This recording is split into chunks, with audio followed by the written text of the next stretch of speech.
بسم الله والحمد لله والصلاة والسلام على سيدنا رسول الله. أهلا بكم معاكم دكتور منور من قناة نيومامي. النهاردة إن شاء الله موضوعنا مهم جدا، هنتكلم عن مرض النقرس أو الجوت. هو ده موضوعنا النهارده بإذن الله. بس زي ما احنا متعودين يا جماعة، نذكر الله يا جماعة، لا إله إلا الله، وصلى على النبي صلى الله عليه وسلم. اللهم صل على سيدنا محمد وعلى آله وصحبه وسلم تسليما كثيرا. وما تنسوناش يا جماعة من صلاة دعاء، كنا في أمس الحاجة إلى الدعاء. اللهم اشف مرضانا ومرضى المسلمين، آمين يا رب العالمين.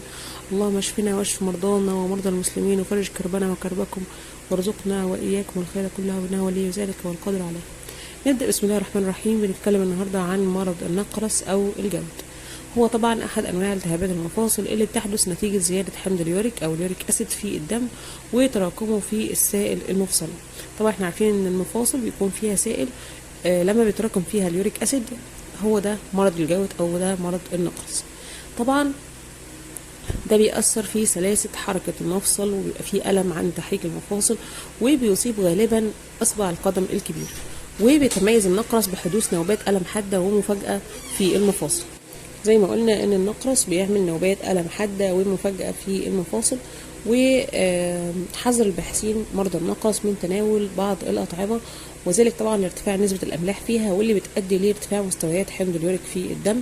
ده طبعا بيؤدي لنوبات النقرس، وتكون نوبات شديدة جدا ومؤلمة، واللي جربها فعلا عارف انها نوبات شديدة جدا ومؤلمة، ومن الحاجات اللي صعبة جدا ان الواحد يستحملها.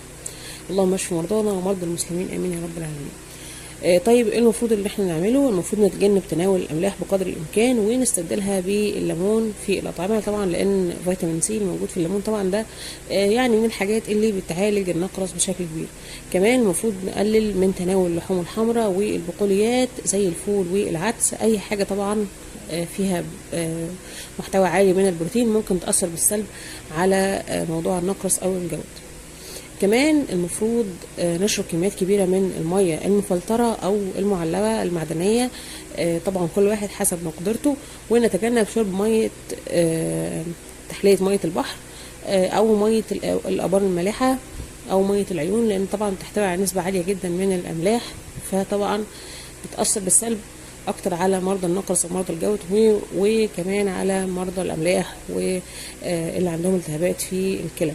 كمان بعض الأطعمة اللي بتحتوي على نسبة عالية من الأملاح المفروض إن احنا نتجنبها، ويجب على مرضى النقرس تجنبها كمان، زي المخلل والمكسرات المملحة والأجماد المملحة. كل دي حاجات تحتوي على محتوى عالي جدا من الأملاح، بتزود طبعا اليوريك أسيد في الدم، وبالتالي بيزيد في اليوريك أسيد الموجود في السائل الغذائي الموجود في المفاصل، وبيسبب مرض النقرس، وبيسبب ألم حادة جدا صعب ان الواحد يتحملها. يا رب باذن الله الفيديو يكون مفيد لكم النهارده. ما تنسوناش دايما من صلاح دعائكم في امس الحاجه الى الدعاء. اللهم اشف مرضانا ومرضى المسلمين، امين يا رب العالمين. ما ننساش يا جماعه نعمل لايك للفيديو علشان يوصل لاكبر عدد من الناس، وتشاركونا اجر نشر المعلومه، ونشترك في القناه مش كلمه اشتراك او سبسكرايب الموجوده تحت الفيديو، ونفعل الجرس عشان ان شاء الله يوصلكم كل جديد للقناه.